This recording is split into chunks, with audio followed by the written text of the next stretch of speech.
Selamat malam. Ya, malam. Saya mau bertanya nih, saya Muhammad Amin dari Surabaya. Hubungan dengan PP ATR yang saya baca tentang magang khususnya ya, itu kalau nggak salah ada berbunyi magang selama 6 bulan di kantor BPN. Ya. Dan saya sekarang ini dalam kondisi juga menjalankan magang di kantor BPN. Memang kalau saya lihat sih nggak ada ilmu apa-apa ya, hanya merapikan berkas, staples, rapiin dokumen, centrang-centrang. Kelihatan kerjaan administratif betul gitu loh, yang nggak ada hubungan dengan pekerjaan seorang notaris. Nah itu bagaimana ya? Terima kasih. Kalau itu membuat suatu syarat dari PP tersebut. Terima kasih. Baik Pak, kalau di sini kan kita menjelaskan bahwasanya ketentuan magang di kantor pertanahan itu memang bertentangan dengan PP nomor 24 tahun 2016. Di situ dikatakan di dalam pasal 6 ayat 1, tidak ada materi muatan di dalam pasal 6 ayat 1 itu bahwasanya kita dituntut untuk magang di kantor pertanahan. Di dalam pasal 6 ayat 1 itu, kita dituntut magang di kantor PPAT selama 1 tahun, Pak. Akan tetapi, di dalam peraturan Menteri nomor 20 tahun 2018, itu malah kita disuruh magang 6 bulan di kantor PPAT, 6 bulannya lagi di kantor BPN. Nah, ini yang keliru ini, Pak. Mengapa peraturan menteri ini tidak mengikuti apa yang sudah dipersyaratkan di dalam PP nomor 24 tahun 2016 itu. Jadi upaya yang kita lakukan itu ya terpaksa kita harus melakukan judicial review ke Mahkamah Agung terkait permen ini, keberlakuan permen ini. Karena permen ini mengakibatkan proses magang di BPN itu tidak ditata oleh BPN sendiri, tidak dididik gitu loh, malah dilepaskan begitu aja gitu. Padahal kita seorang calon PPAT yang independensi dan mandiri dalam melakukan kewenangannya itu adalah membuat akta otentik yang berkaitan dengan tanah. Tadi sudah dijelaskan di dalam pengertian pejabat PPAT yang diatur di dalam peraturan perundang-undangan gitu. Jadi terkait masalah magang ini berlaku ini Pak azas praduga sah. Selagi peraturan itu masih berlaku, tidak ada pembatalan dari putusan Mahkamah Agung, maka peraturan itu dianggap sah. Bapak pun tetap akan mengikuti kebijakan-kebijakan yang sudah dikeluarkan Menteri Agraria itu yang dituangkan di dalam Permen ATR nomor 20 tahun 2018. Maka dari itu, kita sebagai calon PPAT dan rekan ALB yang lain, marilah kita berpartisipasi, marilah kita mengkritisi kebijakan-kebijakan, apakah kebijakan-kebijakan itu sejalan dengan apa yang telah diatur oleh peraturan pemerintah nomor 24 tahun 2016. Dan saya melihat hal itu banyak sekali materi muatannya yang bertentangan dengan PP nomor 24 tahun 2016. Kalau misalkan kita tetap mengikuti kebijakan yang diatur oleh Permen nomor 20 tahun 2018, tentu akan memakan waktu dalam hal pengangkatan PPAT. Kita sendiri yang merasa dirugikan, Pak. Kita tetap bayar PNBP-nya kepada Menteri Agraria. Sedangkan ketentuan itu tidak diatur di dalam PP nomor 24 tahun 2016. Jadi saran saya, peraturan menteri tadi tidak bisa dilaksanakan dan harus kita lakukan yang namanya upaya hukum, judicial review ke Mahkamah Agung. Kita yang lagi magang sekarang ini sudah berjalan sekitar 1 bulan atau 2 bulan. Itu gimana ya kira-kira? Kalau magang itu selagi peraturan itu tidak dibatalkan, Pak, berarti ketentuan itu masih berlaku, Pak. Berarti Bapak tetap mengikuti kebijakan-kebijakan terkait magang itu yang sesuai dengan peraturan Menteri nomor 20 tahun 2018. Bapak tetap akan mengikuti kebijakan itu. Nah, dengan adanya magang di kantor BPN ini juga kesulitan kita adalah kita tidak bisa magang di kantor notaris sebagai salah satu persyaratan untuk jadi notaris karena tanggalnya harus berbeda. waktunya harus berbeda, harus menyelesaikan dulu salah satu yang dipilih. Nah, itu salah satu menjadi permasalahan. Itu juga salah satu menjadi permasalahan bagi saya, Pak. Saya ketika saya menjalani magang di kantor PPAT, kadang bentrok nih sama magang di BPN gitu. Jadi makanya saya pilih salah satu aja. Jadinya saya fokus ke PPAT. Baru setelah saya selesai magang di kantor PPAT, saya akan melanjutkan magang di kantor pertanahan. Kalau menurut saya sudah terlalu capek, Pak, mengikuti kebijakan-kebijakan yang diatur oleh Peraturan Menteri Nomor 20 Tahun 2018 ini. Sangat banyak sekali materi muatan yang bertentangan dengan PP Nomor 24 Tahun 2016. Bahkan peningkatan kualitas jabatan PPAT itu sendiri tidak diatur loh, Pak, di dalam pasal 6 ayat 1 PP Nomor 24 Tahun 2016 itu gitu. Ya, memang saya khawatir juga karena nanti karena baru berganti menteri ya, ganti menteri biasanya budaya kita ganti peraturan.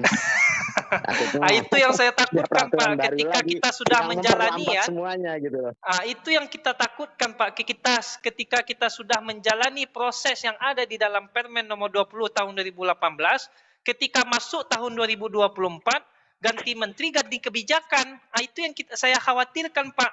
Selama ini kita sudah mengikuti kebijakan yang lama, pada saat bergantinya kepemimpinan, bisa jadi ditambah lagi dengan kebijakan-kebijakan yang baru. Nah, mungkin ada lagi poin, mungkin ada lagi ALB. Nah, itu yang saya khawatirkan. Kalau kita tidak kritis terhadap hal ini gitu. Jadi kita hanya mengikuti. Nah, sampai kapan kita akan mengikuti? Waktu kita nggak banyak. Banyak waktu yang harus sebenarnya bisa kita lakukan tersita oleh ketentuan-ketentuan yang memang semestinya tidak ada diatur di dalam undang-undang itu. Halo, Assalamualaikum. Waalaikumsalam, iya Pak. Mas Al-Kausar. Saya ya, sangat Pak. Salut, jujur. Perkenalkan nama saya Umar ya. Iya, saya Pak. Sangat salut dengan Mas Al-Kausar.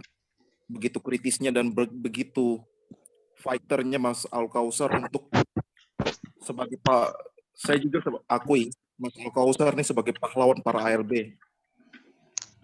Hebat.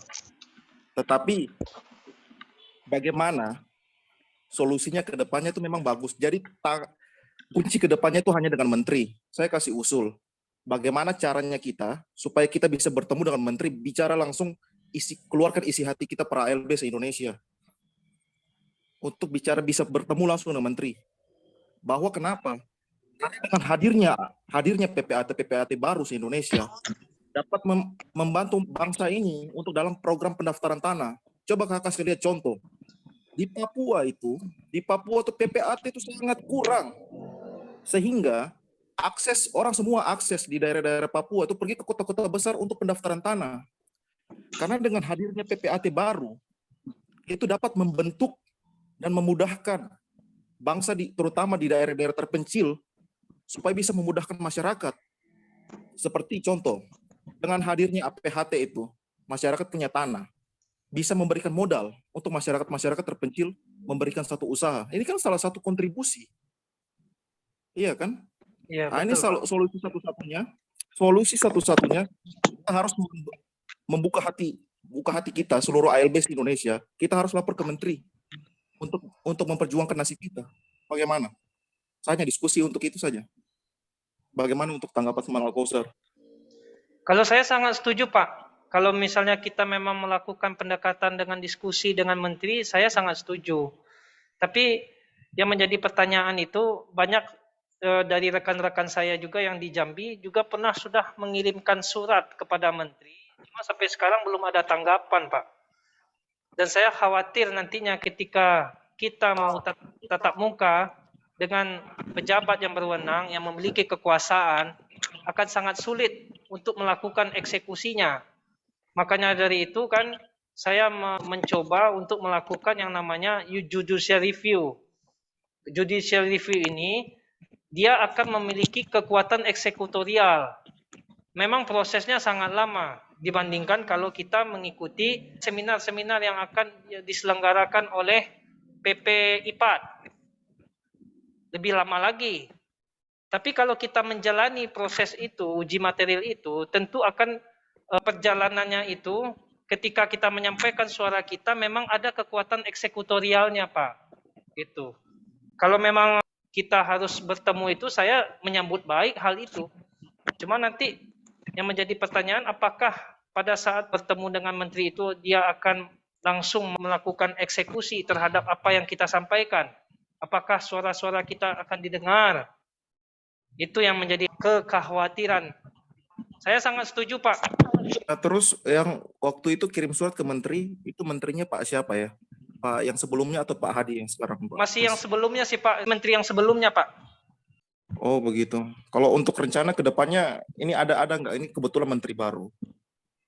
Menteri baru, mungkin kita bisa usahakan atau tidak ya kira-kira? Kalau melihat apanya, saya nggak bisa menilai orang sih, Pak. Tapi mungkin bisa kita lakukan upaya itu. Coba insya Allah ya, kita coba. Kebijakan ini kan ada formasi jabatan ini, Pak. Formasi jabatan ini bisa kemungkinan bisa menghambat kita juga. Takutnya ketika misalkan formasi jabatan yang baru ini diberlakukan, kita nggak tahu ini apakah Papua itu masuk wilayah tingkat D, tingkat B, tingkat C, tingkat A. Kan ada sekarang tingkatan-tingkatannya ini, Pak. Ya, saya yakin dan percaya itu masuk dalam wilayah yang paling rendah lah. Soalnya kenapa ini kantor BPN saja, Mas, di Papua Selatan, di kabupaten-kabupaten pemekaran, kayak Mapi, Bovendigul, Asmat, itu nggak ada kantor BPN di sana. Jadi semua tuh masyarakat ketika mau melaksanakan hak tanggungan, membuat APHT itu, semuanya harus lari ke Merauke. Itu dengan hadirnya dengan hadirnya PPAT baru, saya harap ini dapat menanggulangi hal tersebut untuk meminimalisir pendapat-pendapat yang ini, pendapatan mereka yang harus mereka mau gadekan tanahnya tersebut. Lihat Mas Al-Kausar, 1 kali tiket dari Mapi ke Merauke untuk naik pesawat kecil, naik Swiss Air gitu ya, 1.800.000. Oke lah kalau untuk mereka yang mampu. Dengan hadirnya PPAT baru ini dapat membantu masyarakat dalam bidang perekonomian mereka. Saya harap semoga saja, saya kasih masukan, semoga saja dengan hadirnya menteri baru kita berpikir positif saja. Dengan hadirnya menteri baru ini dapat mempermudah calon PPAT untuk membuka kantor. Tidak semuanya itu tidak harus di Jawa juga. Kasihan teman-teman yang dari Papua, dari daerah-daerah terpencil Indonesia, daerah-daerah ujung Indonesia, bukan di Papua saja. Saya rasa di Kalimantan juga mungkin demikian. Jujur, ini sebenarnya hati kecil saya yang paling dalam nih mengeluarkan ini sebetulnya. Saya ingin untuk bantu masyarakat di sana. Tapi semoga saja saya harap menteri baru hadir dapat mempermudah kita para ALB sehingga kita dapat menggapai cita-cita kita untuk membantu untuk mengabdi kepada bangsa kita ini Indonesia nih. Demikian saja, Mas. Iya. Saya sangat setuju apa yang dikatakan Mas Umar. Pada waktu itu, Mas, saya juga menyampaikan apa yang ada di dalam permohonan saya ketika saya melakukan uji material terkait masalah peraturan Menteri nomor 19 tahun 2019. Itu pun sudah saya sampaikan di dalam permohonan itu.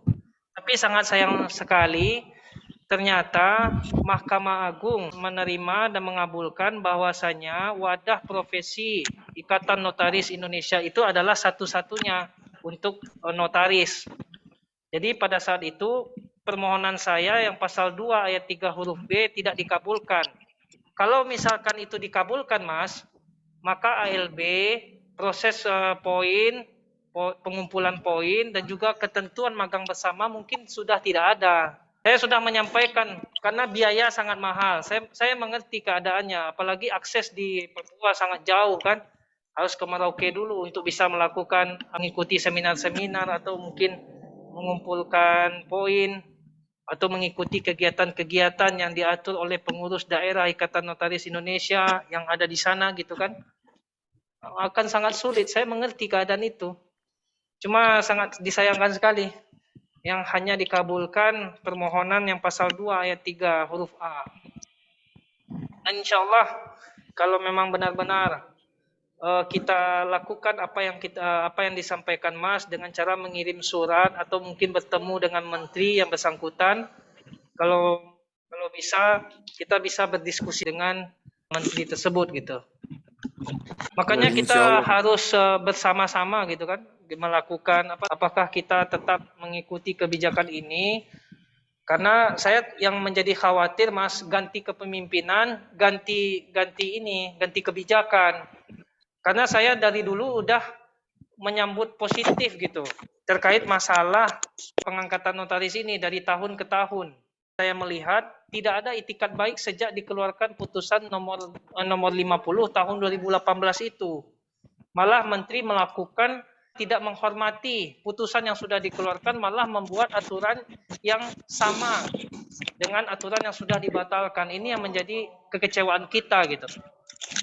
Mudah-mudahan pada saat kepemimpinan menteri yang sekarang menerima dan mengabulkan keinginan khususnya ALB IPAT dan juga calon PPAT untuk mempermudah pengangkatan PPAT di daerah yang rekan-rekan ALB inginkan gitu. Saya berharap demikian.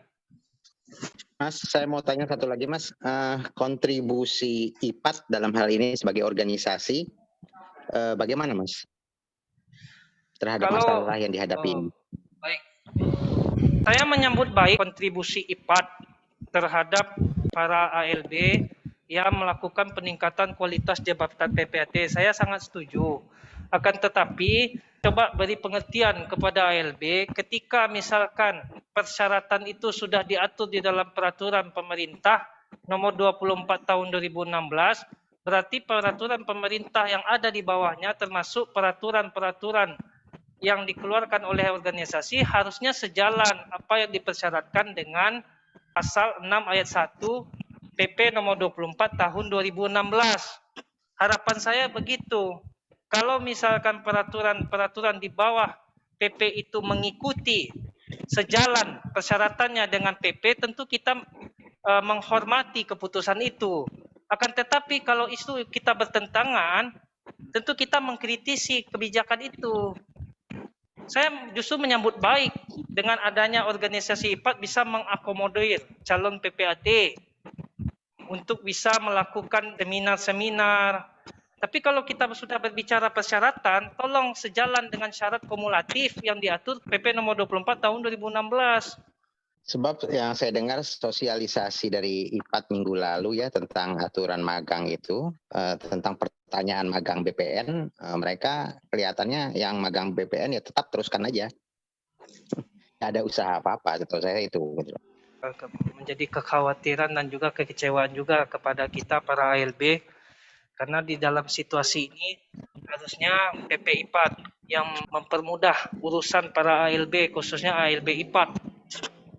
Tapi berhubung kebijakannya dan juga tujuannya berbeda, kita tidak bisa apa-apa, Mas. Kita hanya mengikuti apa yang diinstruksikan. Kecuali kalau kita bisa melakukan itu, upaya hukum. Kalau memang bisa, kalau persyaratan yang kita sudah sesuai dengan apa yang dilakukan yang diatur oleh Permen nomor 20 tahun 2018, tentu kita bisa diangkat sebagai PPAT. Tapi yang menjadi permasalahan sekarang ini ada banyak ketentuan magang kita yang justru bertentangan nih dengan syarat kumulatif.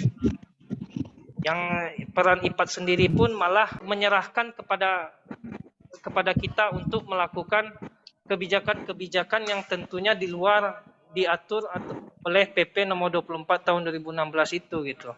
Kita nggak bisa berkata-kata, paling kita bisa memberikan somasi, mengirimkan surat supaya kebijakan-kebijakan itu tentu mempertimbangkan keadaan para ALB. Halo Mas, mau nanya lagi nih Mas Alkoser. Itu memangnya dari putusan itu ada nggak peraturan pelaksana lagi? Untuk apa, karena PPKJN ini sudah ditiadakan, ada nggak peraturan pelaksana dari hasil putusan Mahkamah Agung itu? Sebenarnya kalau kita membaca Mas, putusan Mahkamah Agung itu tidak perlu lagi peraturan pelaksana. Cukup peraturan Permenkumham nomor 19 tahun 2019 itu yang bisa dijadikan ukuran. Karena yang hanya dibatalkan itu adalah pasal 2 ayat 3 saja. Bukan pasal-pasal yang lain yang ada di dalam Permenkumham nomor 19 tahun 2019 itu. Jadi ketika misalkan Mas sudah melengkapi persyaratan dan juga sudah lulus UKEN, sudah mendapatkan sertifikat kode etik, Mas bisa mengajukan langsung pengangkatan notaris ke Ditjen AHU melalui situs yang ada di Ditjen AHU. Mas tinggal buka aja di Google, pengangkatan notaris Ditjen AHU, Mas masukkan itu data-data Mas dan juga dokumen-dokumen pendukung itu. Kalau misalnya di dalam situs itu diminta sertifikat peningkatan kualitas jabatan notaris, Mas masukkan putusan itu. Baik. Makasih Mas, sama-sama bersatu. Kalau memang nanti situsnya memang bermasalah, kita tunggu aja nanti 4 bulan. Kalau misalnya Ditjen AHU belum memberikan keputusan, baru kita bisa lakukan upaya hukum yang namanya gugatan di Pengadilan Tata Usaha Negara. Saya Agus Mas, kebetulan dari Jambi juga. Ya Mas, Mas Agus. Jadi begini Mas, sebenarnya kita ini kan pada prinsipnya kita melawan sistem ya, di mana kita untuk sistemnya itu pendaftarannya berupa online dan segalanya itu berupa online dan sistematis lah. Kalau ketika sistem itu tidak dibuka, kita tidak bisa ngapa-ngapain. Dan ketika efek-efek yang lalu, ketika kita melakukan siapa yang melakukan uji material, itu kan dampaknya kan merembet kemana-mana. Maksud saya gejala sosialnya itu harus dipertimbangin juga. Kalaupun jalan keluarnya, saran saya seharusnya kita bertemu dulu perwakilan beberapa yang mewakili seluruh ALB, bertemu dengan IPAT pusatnya, bertemu, duduk bersama-sama membahas ini. Sebabnya sistemnya dipegang sama pusat, Mas. Jadi kalaupun kita melawan, kalaupun kita ada putusan, toh balik lagi ke IPAT. Gitu, Mas. Baik, saya sangat terima dengan sarannya Pak Agus. Saya sangat setuju kalau misalkan sebelum kita melakukan upaya hukum yang namanya uji material dan juga upaya hukum kayak di Pengadilan Tata Usaha Negara, setidaknya kita akan bertemu dulu nih, mendiskusikan hal ini dengan PP IPAT dan juga Kementerian Agraria ya Mas? Iya Mas, ya betul.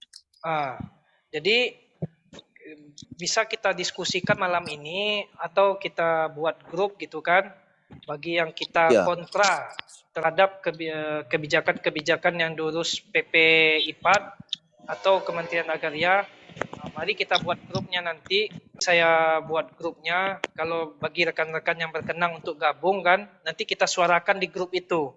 Kapan kita mulai melakukan pendekatan, kapan kita mulai melakukan sosialisasi dan wawancara dengan PP IPAT dan juga Kementerian Agraria gitu. Kalau saran saya gitu aja Mas. Kalau ingin kita melakukan sebabnya mediasi gitu kan. Ini Mas, sebabnya jangan sampai menggambarkan kita ini hanya beberapa, jadi seolah-olah kita minoritas gitu loh Mas. Kalau kita kumpulkan, mewakilkan beberapa ribu lah istilahnya, mungkin kita bisa dilihat jadi bahan pertimbangan untuk ditemui dan untuk diikuti apa kemauan kita.